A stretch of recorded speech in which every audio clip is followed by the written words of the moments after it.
السلام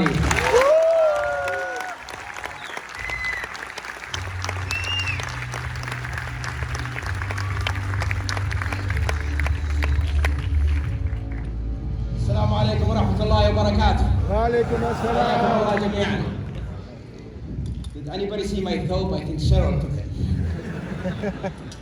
My fellow audience, I have this tradition where before I speak, I always take a photo with my audience. Do you guys mind? Yeah. Is that okay? Yeah. All right, everybody smile, please. Good smiles, if you don't mind. Thank you.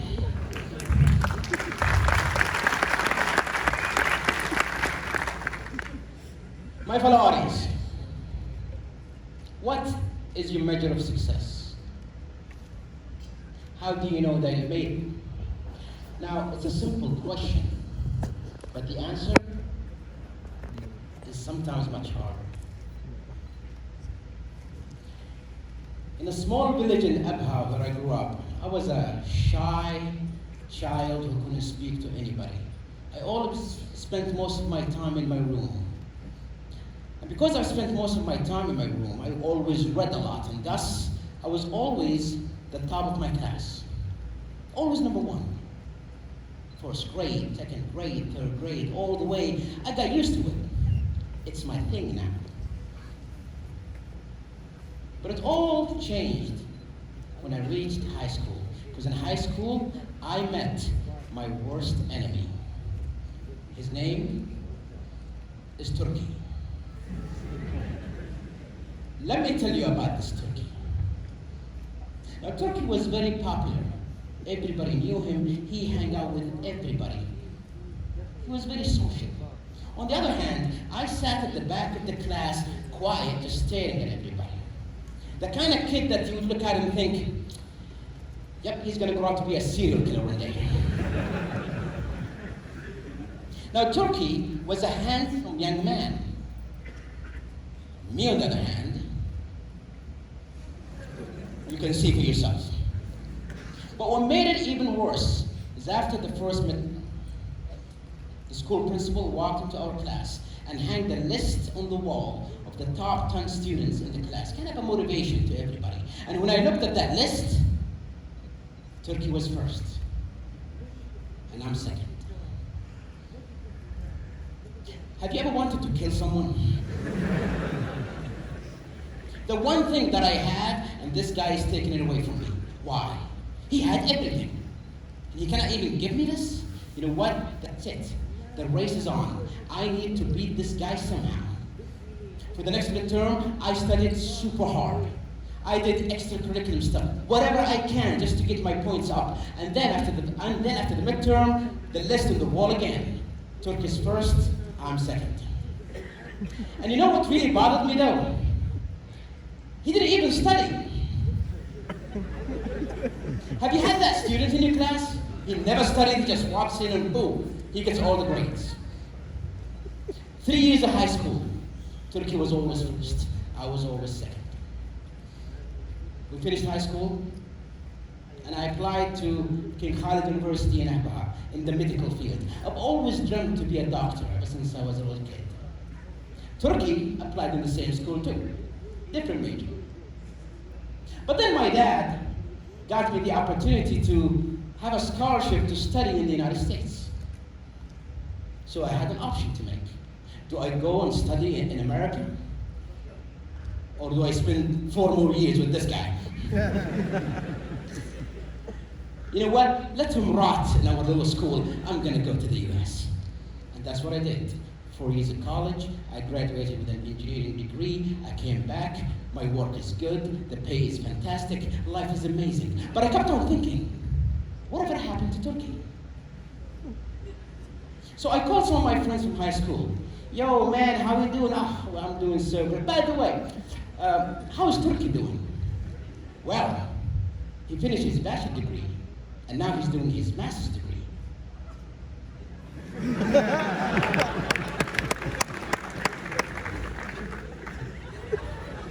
Master's degree, you say? Why does he get a master's degree and I don't? I went to my boss, I said, I need to take some time off so I can do a master's degree. He said, Time off, dude, you just got here. No. I still need to win this race. You know, sometimes, ladies and gentlemen, we have this, like we cannot let someone else win over us. I need to prove that I'm better than this guy somehow. I worked super hard. I got promoted before any of my peers. I bought my first house when I was only 27 years old. I bet he doesn't even have a house. I got a brand new car. But then, I kept on wondering. Hey, how you doing? I'm doing so good. By the way, how's Turkey doing? Well, he finished his master's degree, and now he's doing his PhD.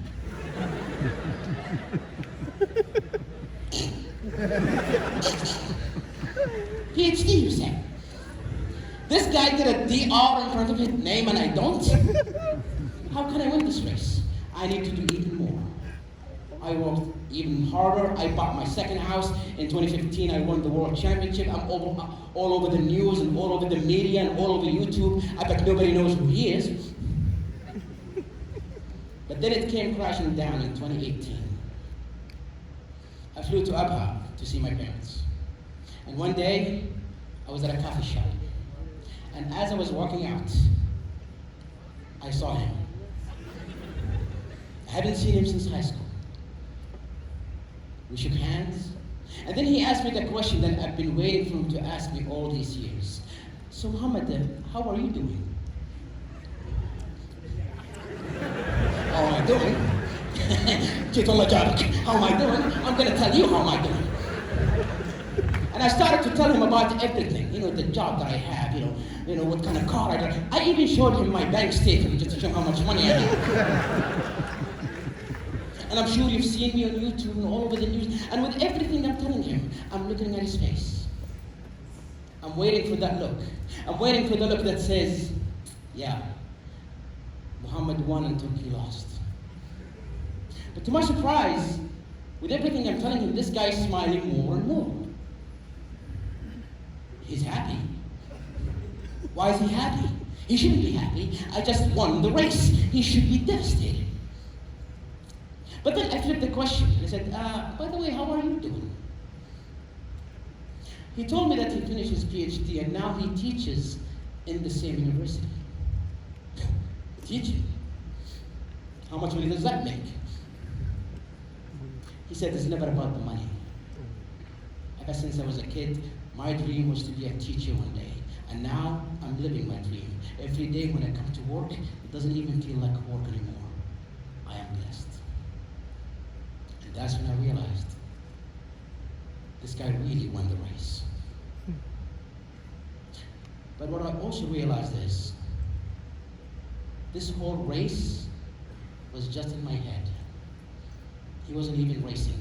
He was achieving his own dream while I measured my success based on, am I better than somebody else or not? My fellow audience, we chase our own dreams. Sometimes we want to be rich, we want to be famous, we want to be powerful, and that's okay. But please, don't let your dream be, I should be better than him, or I should be better than her.